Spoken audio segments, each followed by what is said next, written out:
जय हिंद जय भारत। मौर्य काल हमन देखा था।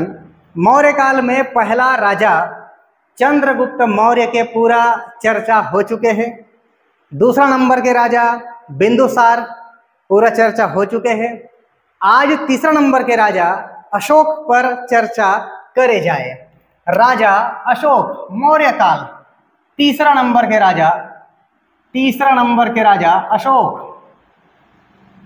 अशोक।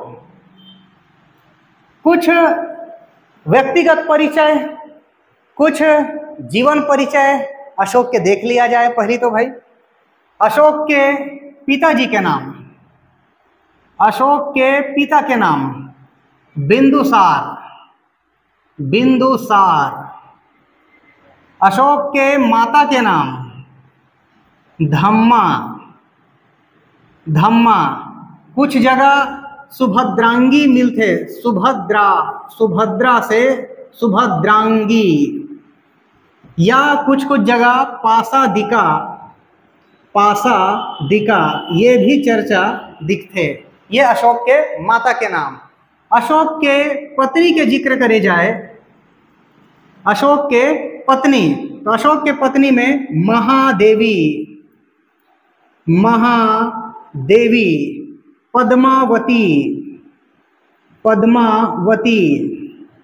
पद्मावती। एकर अतिरिक्त तिष्य रक्षिता।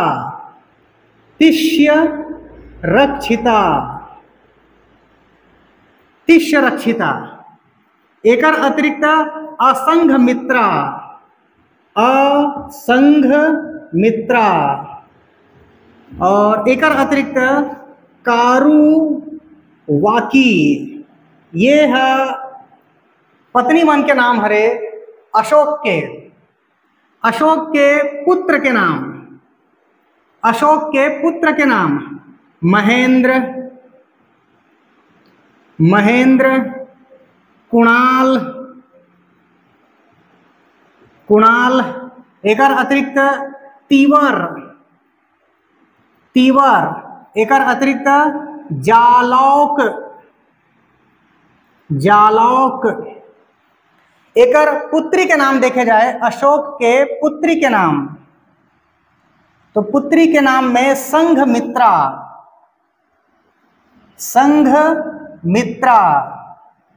चारुमती।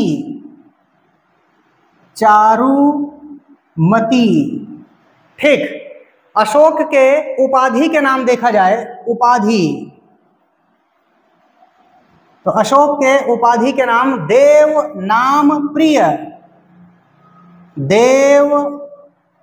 नाम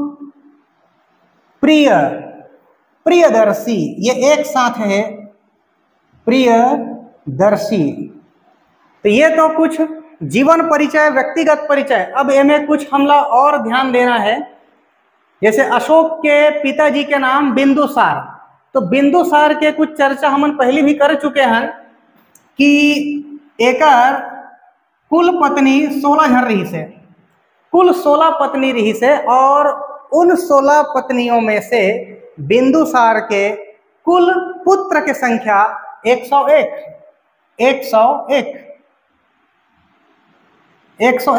तो ये 101 ला हम लोग कैसे लिख देना है, 99 धन 2 हम लोग इसे लिखना है। ये 101 ला हम कैसे लिख दो भाई, 99 प्लस 2, 99 धन 2। अब ये 2 में कौन कौन शामिल है, एक तो अशोक, और दूसरा अशोक के सगे भाई विगत अशोक, मतलब विगता शोक। ये ला हम इस प्रकार से काबर लिखे हैं, 101 ला 99 धन 2 करके हम काबर लिखे हैं, काबर कुल ओकर भाई मन हवे 101, सबो जन मिला के 101। और वो 101 में अशोक के सगे भाई एक जन हरे, ओकर नाम विगता शोक। तो 99 जन ओकर भाई हरे, लेकिन ओकर सगे भाई एक जन है, इसलिए 99 धन 2 इस प्रकार से वो लिखे हैं। ठीक। माता की चर्चा करबो तो धम्मा, सुभद्रांगी, पासादिका, अलग अलग अशोक के अभिलेख जो प्राप्त हो है या ग्रंथ जो प्राप्त हो है वहां पर अलग अलग नाम देखे बर मिलते। ठीक, अशोक के पत्नी में महादेवी, पद्मावती, तिष्य रक्षिता, असंघमित्रा और कारुवाकी। इनमें से कारुवाकी आप लोग ध्यान में रखना है। कारुवाकी, कारुवाकी के वर्णन, कारुवाकी के वर्णन कहाँ पर होते? इलाहाबाद के अभिलेख, इलाहाबाद के अभिलेख। कौन सा अभिलेख? ओकर नाम कौशाम्बी, कौशाम्बी अभिलेख में एकर वर्णन है। कौशाम्बी अभिलेख जो इलाहाबाद के अभिलेख है, इस अभिलेख में अशोक के एक पत्नी जेकर नाम कारुवाकी एकर वर्णन है। इसीलिए चूंकि इस अभिलेख में ओकर रानी के वर्णन है, अतः कौशाम्बी अभिलेख ला बोल दिए जाते रानी अभिलेख। मोस्ट इंपॉर्टेंट प्रश्न कि अशोक के किस अभिलेख ला रानी अभिलेख बोले जाते? तो जहां पर ओकर रानी के चर्चा है वही ला रानी अभिलेख बोले जाते। मतलब कौशाम्बी अभिलेख के अब अन्य नाम हो गए रानी अभिलेख, रानी अभिलेख। ठीक, अगर आगे बढ़थन पत्नी के कुछ चर्चा देखें। पुत्र, पुत्र में महेंद्र, महेंद्र ओकर वो लड़का होइस जेला अशोक लंका भेजते। लंका भाई अभी तो वो राजगद्दी में बैठी, ओकर बाद किस धर्म अपना थे और उस धर्म के प्रचार प्रसार करवाए बर वो लंका भेजते। तो जिस लड़का ला लंका भेजते वही लड़का के नाम हरे महेंद्र। ठीक, तो महेंद्र लंका जाते, लंका। और कौन भेजते? तो अशोक ही भेजते अपन बेटा ला लंका धम्म के प्रचार प्रसार करवाए बर। अभी ओला और आगे हमला देखना है। ठीक, तो ये जो एक पुत्र मन के नाम है उनमें महेंद्र के लिए एक विशेष चर्चा कि वो लंका जाते। ठीक, तीवर के लिए कुछ चर्चा कर दिया जाए भाई। तीवर के ही वर्णन कौशाम्बी अभिलेख में है। तीवर के वर्णन कहाँ पर है? कौशाम्बी अभिलेख में है। अब यहाँ पर एक ठो चीज ला ध्यान देना है आप ला। कौशाम्बी अभिलेख के अन्य नाम रानी अभिलेख हो गए। काबर ओमे अशोक के रानी के वर्णन है और ओकर नाम कारुवाकी। कौशाम्बी अभिलेख में ओकर एक पुत्र के भी वर्णन है। ध्यान से, कौशाम्बी अभिलेख वो अभिलेख हो गए जिसमें एक रानी और एक पुत्र के वर्णन है। तो निष्कर्ष ये हो गए कि जिस रानी और जिस पुत्र के चर्चा है वो कहीं न कहीं आपस में माता और पुत्र के रिश्ता वाला है। मतलब कौशाम्बी अभिलेख में कारुवाकी ओकर पत्नी के चर्चा है और ओकर पुत्र तीवर के चर्चा है। ठीक, ओकर बाद जालौक। तो एला आप बोल दो ज से जालौक और ज से जम्मू एंड कश्मीर, ऐसे बोल दिया जाए जेकर से यह याद हो जाही। ज से जालौक और ज से जम्मू कश्मीर। मतलब यह कश्मीर के स्वतंत्र राजा बनते बाद में। ठीक, अशोक के बाद यह कश्मीर के स्वतंत्र राजा बनते। कश्मीर के स्वतंत्र शासक कौन हरे भाई? जालौक बनी, जालौक। ओकर बाद अशोक के पुत्री संघमित्रा और चारुमती। तो ये में जो नोनी के नाम दिखा थे संघमित्रा, यहू जाते लंका, यहू जाही लंका अपन भाई महेंद्र के साथ प्रचार प्रसार करे बर, बौद्ध धर्म के या धम्म के प्रचार प्रसार करे बर मन लंका जाते। इस प्रकार लंका जावत है कौन कौन? एक बेटा और एक बेटी। बेटा के नाम महेंद्र और बेटी के नाम संघमित्रा। संघमित्रा और असंघमित्रा दोनों अलग अलग है। बेटी के नाम में संघमित्रा है और पत्नी के नाम में असंघ मित्रा या महासंघ मित्रा भी बोले जाते हैं। ठीक। ओकर बाद अशोक के उपाधि देव नाम प्रिय प्रियदर्शी। ये जो अशोक के उपाधि है ये कुछ चीज ला बयां करत है। नाम में है देव, मतलब ब्राह्मण धर्म, हिंदू धर्म, वैदिक संप्रदाय, ये सब चीज ला वो लिंक करत है। अशोक के जो उपाधि है देव नाम प्रिय प्रियदर्शी, ये का चीज ला इंगित करत है या का चीज ला बतात है कि अशोक हा अपन जीवन में जो भी धर्म अपना वहां तक ठीक है, लेकिन ओकर श्रद्धा भक्ति और विश्वास हिंदू धर्म के प्रति भी है। कहां से हमला पता चला थे ओकर ये उपाधि से? नाम में देव लिखा है, ठीक। देव नाम प्रिय प्रियदर्शी। ओके, तो अब अशोक के जिंदगी में अवाही मोड़, का मोड़? कंपटीशन वाला मोड़। सबसे पहली बात तो भाई ओबन कुल भाई के जन है 101 और सिंहासन तो एक ठन, सिंहासन तो एक ठन ना, राजा तो एक झन ला बनना है। भले आप कतनो कर रहो जी, एक झन रहते हो तो 100 एकड़ खेत भी आप एक झन के हरे, लेकिन अब उतना कन हो तो बंटवारा तो होना ही होना है। ओके, तो इस प्रकार से अब अशोक के लिए टेंशन के विषय, बोला राजा बनना है लेकिन कंपटीशन ताबड़तोड़ है। ओकर सगे भाई के अतिरिक्त 99 जन भी और है। अशोक ला जितना टेंशन है उतनी टेंशन ओकर पितल भी रही से। ओकर पिता का नाम बिंदुसार।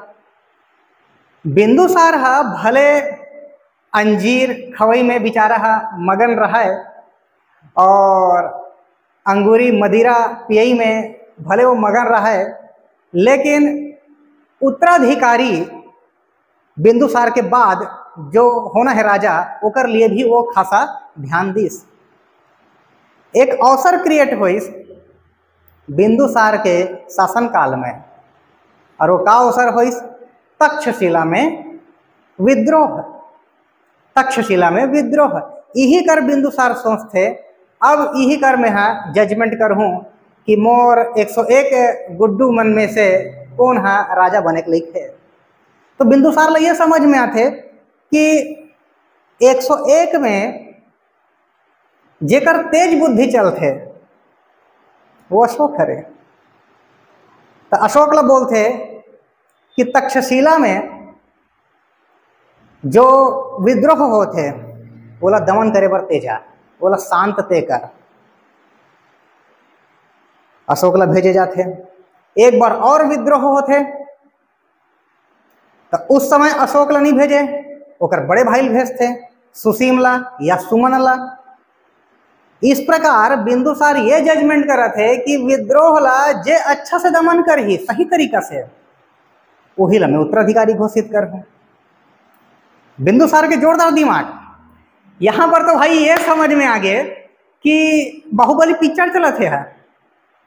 कहीं न कहीं बाहुबली पिक्चर में भी ऐसा चीज हो है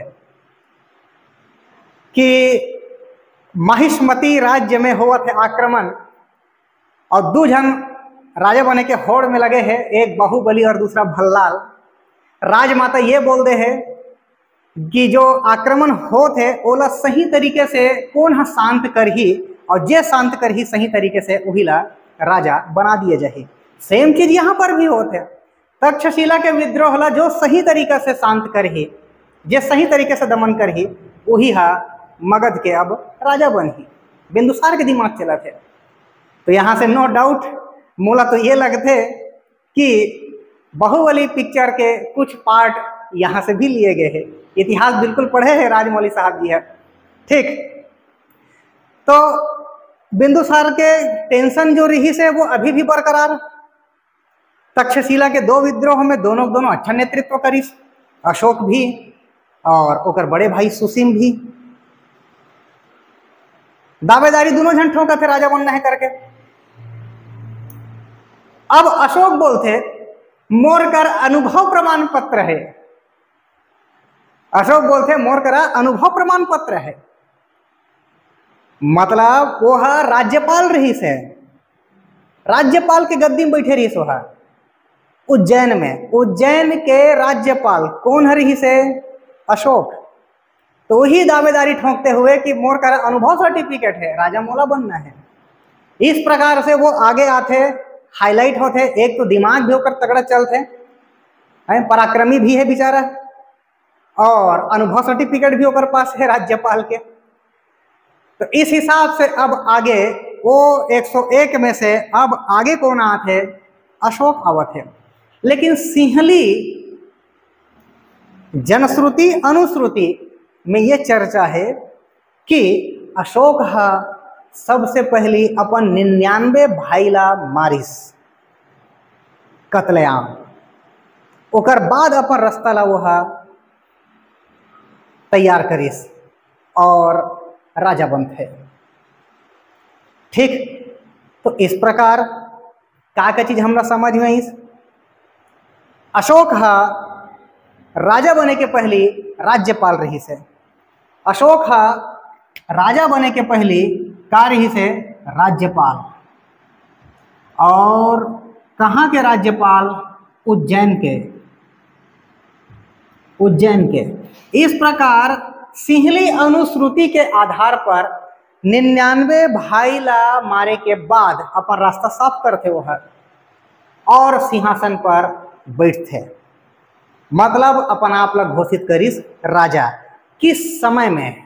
इंपॉर्टेंट है, ये डिजिट है 273 BC, मतलब ईसा पूर्व। यहाँ पर वह राजगद्दी पर बैठते, यही टाइम पीरियड ला हम बोल सकते राज्यारोहण।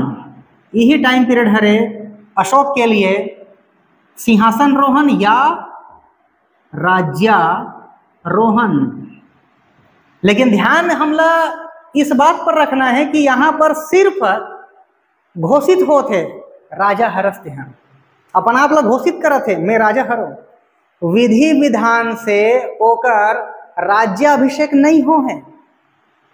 तो इस समय में राजा बन चुके हैं, लेकिन विधि विधान से ओकर जो राज्याभिषेक होते ओकर डेट अलग है। राज्याभिषेक, तो राज्याभिषेक कब होते भाई? चौथे वर्ष में होते, चौथे वर्ष में, मतलब यहाँ से हम 4 साल आगे जाबो तो 269 ईसा पूर्व, ये हरे राज्यारोहण के डेट और ये हरे राज्याभिषेक के डेट। विधि विधान से यहाँ पर होकर राज्याभिषेक होते। अब ये डेट हो गए महत्वपूर्ण, मोस्ट इंपोर्टेंट हो गया। अब ये डेट है काबर? अशोक अब आगे जो भी कार्य करही ओला यहीं से टारगेट करते कि मोर राज्याभिषेक जिस दिन होइस वहां से 1 साल बाद में ये करें, 2 साल बाद में ये करें, इस प्रकार से वह अब बात रखते। तो हमला ये डेट ला बहुत ध्यान से पकड़ना है। 269 269 ईसा पूर्व होकर राज्याभिषेक के डेट हरे अशोक के। ठीक, अब यही राज्याभिषेक के डेट से मतलब समय से 8-9 साल में, 8-9 साल में या 8-9 वर्ष में वो कलिंग अभियान करते, कलिंग अभियान। अब बात यह है सर कि मौर्य सत्ता जो चला थे वो मगध में चला थे, और मगध के अभिन्न अंग कलिंगला बना चुके रही से चंद्रगुप्त मौर्य है। सीधा सीधा बात यह है कि कलिंगला जीत चुके रही से चंद्रगुप्त मौर्य है। तो फिर से यहां पर कलिंग अभियान के नौबत का बरावत है अशोक के समय में। बात यह है कि चंद्रगुप्त मौर्य जब राजा बनते तो कलिंगला तो जीत थे, ठीक, और ओकर बाद जो राजा बनिस बिंदुसार, ओकर समय में कलिंग आजाद हो गए, स्वतंत्र हो गए। मतलब कलिंग में जो भी राजा बैठिस वही वो बैठिस, वो अपन आप स्वतंत्र घोषित कर दिस। इस प्रकार हम ये बोलबो, निष्कर्ष अब ये है कि जिस समय चंद्रगुप्त मौर्य रही से उस समय कलिंग मगध के अधीन रही से, जिस समय बिंदुसार रही से उस समय कलिंग आजाद हो चुके हैं, मगध के हिस्सा नहीं है। तो अब है तीसरा नंबर के राजा अशोक। ये टारगेट करत है अपन राज्य ला फिर से प्राप्त करे बार, भाई कलिंग हा कहीं न कहीं ओकरे चिलाका रही से प्रारंभ में ओकरे पूर्वज बन के रही से, तो वही ला फिर से प्राप्त करना चाहते हैं। हर आदमी है यार अपन बाड़ी बकरी ला छेके के प्रयास करते, तो यहू बपरा है अपन बाड़ी बकरी जो पूर्वज बन के रही से ओला छेके के प्रयास करही और कलिंग अभियान करही। ठीक, तो कलिंग अभियान के पीछे एकर का मकसद है, महत्वपूर्ण मकसद, ओला हम लोग थोड़ा ध्यान देना है।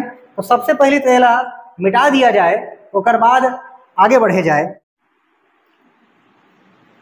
कलिंग अभियान ये है वो अभियान हरे जे अशोक के जिंदगी ला बदल के रख देते, ओकर जिंदगी में एक नया मोड़ लान थे, ई हरे वो कलिंग अभियान। तो सबसे पहली बात तो ये बोलना है अपन राज्याभिषेक के साल में 8वें 9वें वर्ष में कलिंग अभियान करते। ठीक, तो 8वें 9वें वर्ष मतलब वो डिजिट हमला का मिल जाही भाई 269 में ओकर राज्याभिषेक हो है, तो यहाँ से 8वें 9वें वर्ष मतलब 261 ईसा पूर्व यहाँ पर करते कलिंग अभियान। ठीक, जब कलिंग अभियान करते तो कुछ मकसद लिए हुए है, वो कुछ मकसद है ओकर पास कलिंग अभियान के पीछे। वो मकसद ल जाने पर पहले तो मैं भारत के कुछ रफ डायग्राम बना दूं, उसके बाद हम समझ पाबो ये चीज ला।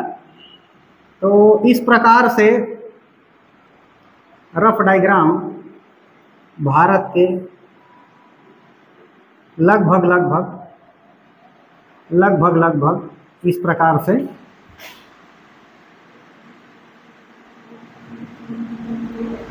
ये इस तरीके से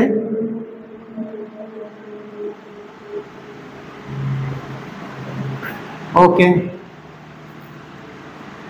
तो अशोक गद्दी में बैठे हैं, मगध के वो राजा है, मगध लगभग हम यहाँ पर मान सकथन मगध, यहाँ पर हम मान सकथन मगध, एम से मैं मगध ला शो करत हूँ और ये टारगेट करत है कलिंग ला।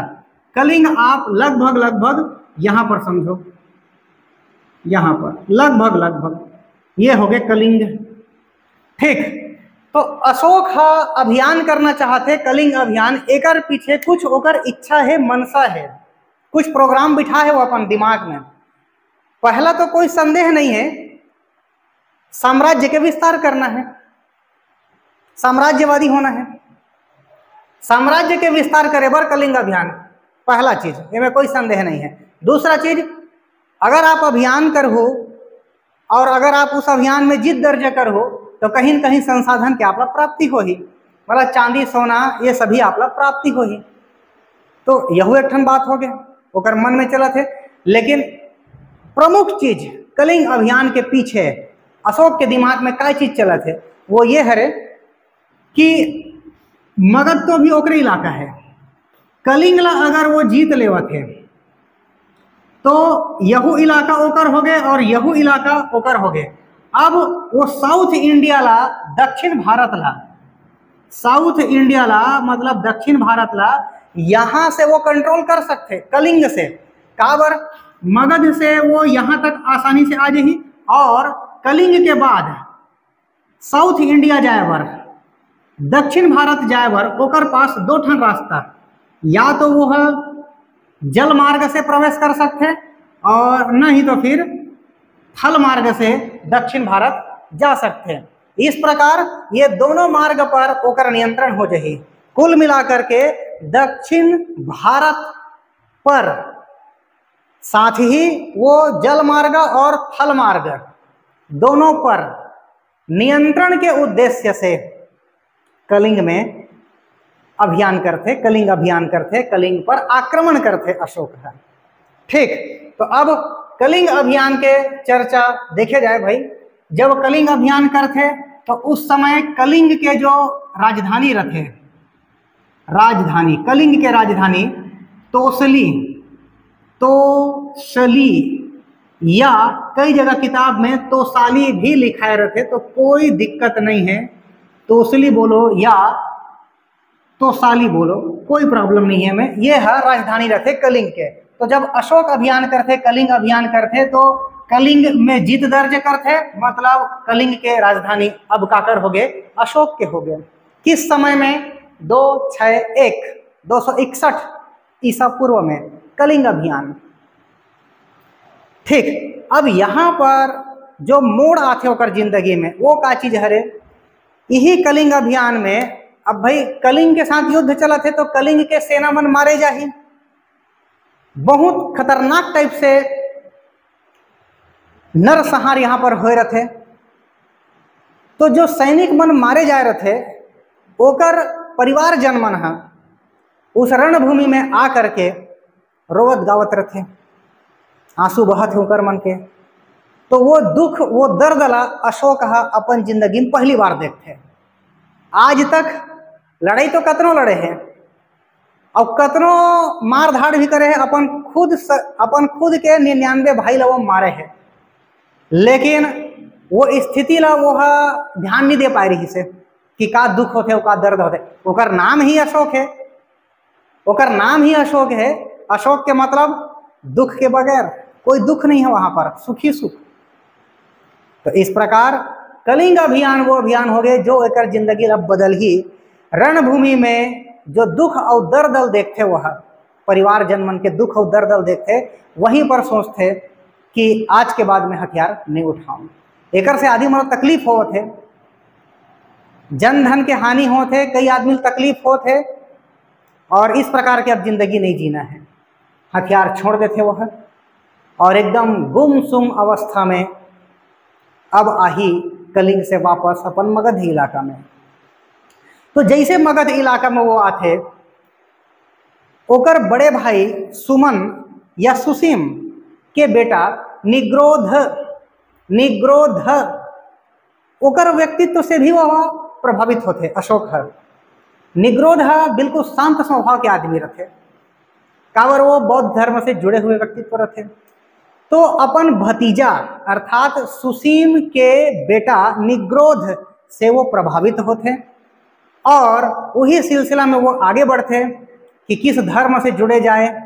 तब बौद्ध धर्म वाला उचित नजर आते, और उपगुप्त नाम लिख दिया जाए, उपगुप्त के माध्यम से वह बौद्ध धर्म में प्रवेश करते। मतलब उपगुप्त ही हरे जे अशोकला बौद्ध धर्म में दीक्षित करते, बौद्ध धर्म में दीक्षित किया। भाई दो आदमी के प्रभाव है, एक निग्रोध के भी प्रभाव है जो ओकर भतीजा हरे, और दूसरा जैन आचार्य बौद्ध आचार्य उपगुप्त, इकर मन के प्रभाव से वो बौद्ध धर्म में अंततः अब शामिल हो चुके हैं, और युद्ध नहीं करना है ऐसे वह कसम खा चुके हैं। अब यहाँ पर जो अशोक के जो स्वरूप है वो चंड अशोक नहीं है, खूंखार नहीं है, वो हो गए अब धर्म अशोक, मतलब धर्म पूर्वक अब काम करिए। लेकिन बात यह है कि ओकर जितना भी और शत्रु रहा है, अशोक के जितना भी शत्रु, वो मन अशोक के सामने अभी भी नहीं भटके। काबर वो मतलब पता है शेर तो शेर होते, अशोक एक शेर हरे, ओकर दुश्मन मतलब ये पता है शेर तो शेर होते, भले वो कसम खा चुके हैं हथियार नहीं उठाओ, लेकिन का पता भाई ओकर आगे हम आक्रमण कर दें, और गुस्सा में अगर हथियार उठा दिस तब बिन मारे जब। इस प्रकार अशोक जब तक है तब तक अब दहाड़ के शासन करिए। शुरुआत में चंड अशोक युद्ध करने वाला, लेकिन अब धर्म अशोक। अशोक के समय में एक टेंशन ये भी रही से कि ओकर पहली जैन धर्म तबाही टाइप चले हैं, ओकर समय में बौद्ध धर्म भी प्रचलित है, और ओकर पहली के वैदिक संप्रदाय भी है, शैव मत, भागवत मत अर्थात ब्राह्मण संप्रदाय, तो इस प्रकार से बहुत सारा धर्म है अशोक के समय में। जनता मन भी हैरान परेशान कि कदर हम जुड़ना चाहिए। अशोक खुद प्रारंभ में ब्राह्मण संप्रदाय के रहे। कलिंग युद्ध के बाद बौद्ध धर्म वाला हो गया। अशोक ये निष्कर्ष निकालते कुल मिलाकर के भले कतनों भी धर्म संप्रदाय चलत है, प्राथमिकता ये है कि अपन प्रजा ला खुश रखना है, उनका कल्याण करना है। तो अशोक एक निर्णय लेते कि एक नैतिक नियम बनाए जाए प्रजा के कल्याण के लिए। नैतिक नियम,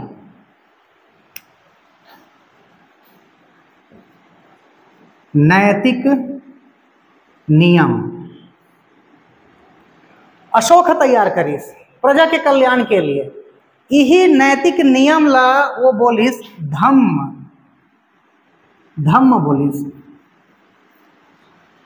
ये धम्म कहीं न कहीं धर्म ही हरे। ध से धम्म, ध से धर्म।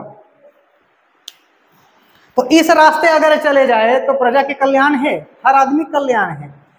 तो एकरे अब प्रचार प्रसार करही अशोक, और एकरे प्रचार प्रसार बर अपन नोनी और अपन गुड्डू महेंद्रला और संघमित्राला कहाँ भेजी? लंका भेजी। और अशोक के समकालीन लंका के जो राजा रही से, लंका के जो राजा रही से वो कर नाम तिस या तिस्य, ये दोनों नाम दिखते हैं। लंका के राजा, लंका के राजा जो अशोक के समकालीन है ओकर नाम तिस्य या तिस।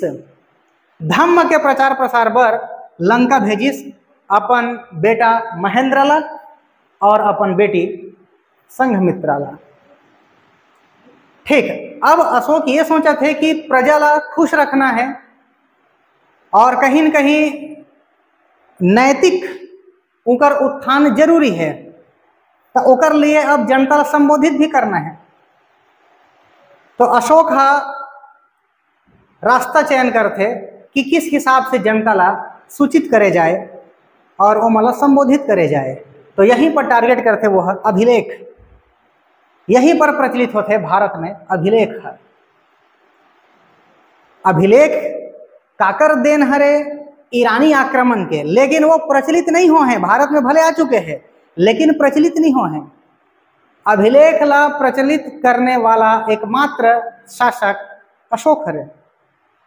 तो यही अभिलेख के माध्यम से अब अपन प्रजा ला वह संबोधित करही।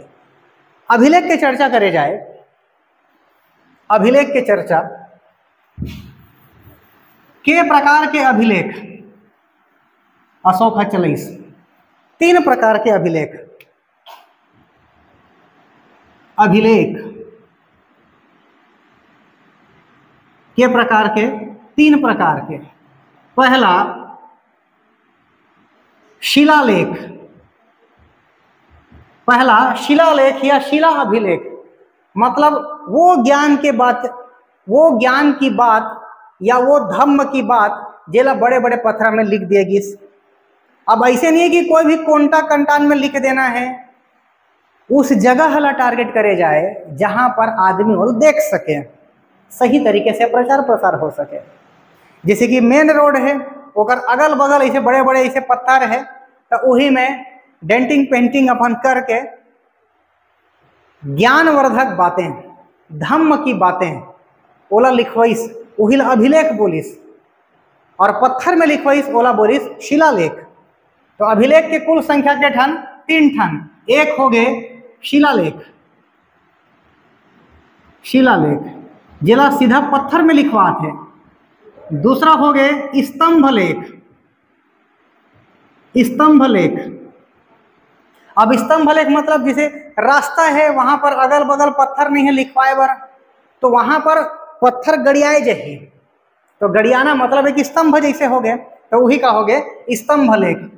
और तीसरा जो अभिलेख है वो हरे गुहा, गुहा लेख या गुहा अभिलेख। अब गुहा ला हम सरल शब्द में ऐसे बोल सकते हैं, गुहा ला आप बोल दो गुफा, आपके समझे बार ऐसे मैं बोला था, समझाए बार आसानी से हम समझ सकन कि तो कैसे समझ बनेला। गुहा ला बोलते हैं गुफा। अब गुफा मतलब आश्रय, निवास स्थान।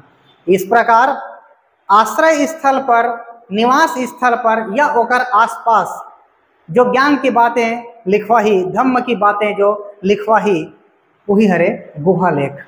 गुहालेख के माध्यम से वो है लिखवाही।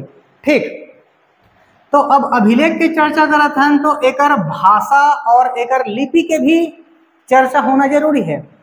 मुख्य रूप से अशोक हा कते भाषा ला अपनाइस, मूल रूप से ओकर अभिलेख के भाषा मूल रूप से बोले जाते हैं। ये शब्द आपका ध्यान देना है भाई, मूल भाषा। अभिलेख के मूल भाषा कार्य ही से प्राकृत रही से। और लिपि अगर बोलबो, अशोक के अभिलेख के लिपि काय रही से, तो ये लिपि बहुत सारा हमला प्राप्त हो है, जैसे कि आरमाइक लिपि, आरमाइक लिपि, साथ ही ग्रीक लिपि। इस लिपि में जो अभिलेख प्राप्त हो है वो कहाँ पर प्राप्त हो है, तो अफगानिस्तान इलाका में प्राप्त हो है। अफगानिस्तान इलाका में प्राप्त हो है। इन दोनों लिपि से लिखाए हुए अभिलेख है। मतलब हम यहाँ पर का चीज बोलो था, काय लिपि के प्रयोग करिस, तो आरमाइक लिपि के प्रयोग करिस, ग्रीक लिपि के प्रयोग करिस। एकर अतिरिक्त खरोष्ठी लिपि के भी अपन अभिलेख में प्रयोग करवाइस अशोक है। और खरोष्ठी लिपि में लिखे हुए अभिलेख कहाँ पर अधिक से अधिक प्राप्त होते, पाकिस्तान में, पाकिस्तान इलाका में प्राप्त होते। एकर अतिरिक्त एक और लिपि जेकर उपयोग ये करिस, और वो हरे ब्राह्मी लिपि। और ब्राह्मी लिपि से संबंधित अभिलेख कहाँ पर सर्वाधिक प्राप्त होते, भारत में प्राप्त होते, भारत। ठीक, इस प्रकार यहाँ पर हम ये समझें कि कलिंग अभियान ओकर जिंदगी में एक विशेष मोड़ लेकर के आते, ओकर जिंदगी ला ही बदल देते। पहले वो चंड रहा है, अब वो हो गए धार्मिक आदमी हो गया वो है। और इस प्रकार प्रचार प्रसार करी इसकी पूरा गर्दा उड़ा दिस। अपन बेटी और अपन बेटल भी भेजिस वह प्रचार प्रसार कराए बर, जा बेटी जा बेटा जा, जी ले अपन जिंदगी और कर दे प्रचार प्रसार धम्म के। इस प्रकार से धम्म के बारे में भी आप पढ़े हो कि धम्म का हरे एक नैतिक नियम ही हरे धम्म है। और अपन प्रजा ला संबोधित करे बर अभिलेख के वो सहारा लिस। अभिलेख के प्रकार के 3 प्रकार के वही अभिलेख ला देखें, शिलालेख, शिला अभिलेख, स्तंभलेख, गुहालेख। इस प्रकार से तो अपन राज्याभिषेक के 8वें 9वें वर्ष में कलिंग अभियान करते, और एक अतिरिक्त 10वें वर्ष में अपन राज्याभिषेक के 10वें वर्ष में वो कहाँ पर जाते, बौद्ध गया जाते हैं। बौद्ध गया या बोध गया बोल दिया जाए, बोध गया जाते हैं। भगवान बुद्ध से संबंधित स्थल बोध गया के यात्रा करते, तीर्थ यात्रा करते अपन राज्याभिषेक के 10वें वर्ष में। मतलब बोला इसे याद कर दिया जाए, 9वें वर्ष में, 8वें 9वें वर्ष में कलिंग अभियान। 9 मतलब एक बड़े डिजिट हो गए, कलिंग मतलब एक बड़े डिजिट हो गए। 8वें 9वें वर्ष में कलिंग अभियान, और 10वें वर्ष में अब बस अब बहुत हो, अब तीर्थ यात्रा करना है, अब बस मतलब 10। इस प्रकार से लिंक कर सकते हैं भाई, लिंक करे चलो पढ़ी। इतिहास पूरा समुद्र है, अगर हम गोता लगाना है, तैरना है, तो कहीं न कहीं लिंग तो करे पड़ी, तब वो याद होगी। तो 8वें 9वें वर्ष में कलिंग अभियान और 10वें वर्ष में अपन राज्याभिषेक के 10वें वर्ष में तीर्थ यात्रा कहाँ वाला, बोध गया वाला। ठीक, तो वीडियो कुछ ज़्यादा लंबा हो जाही, अभी अशोक शेष है, अभी और पढ़ना है हमला।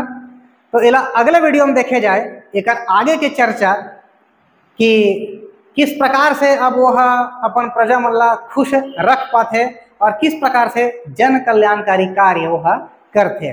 तो मिलथन फिर अगला वीडियो में, तब तक के लिए जय हिंद।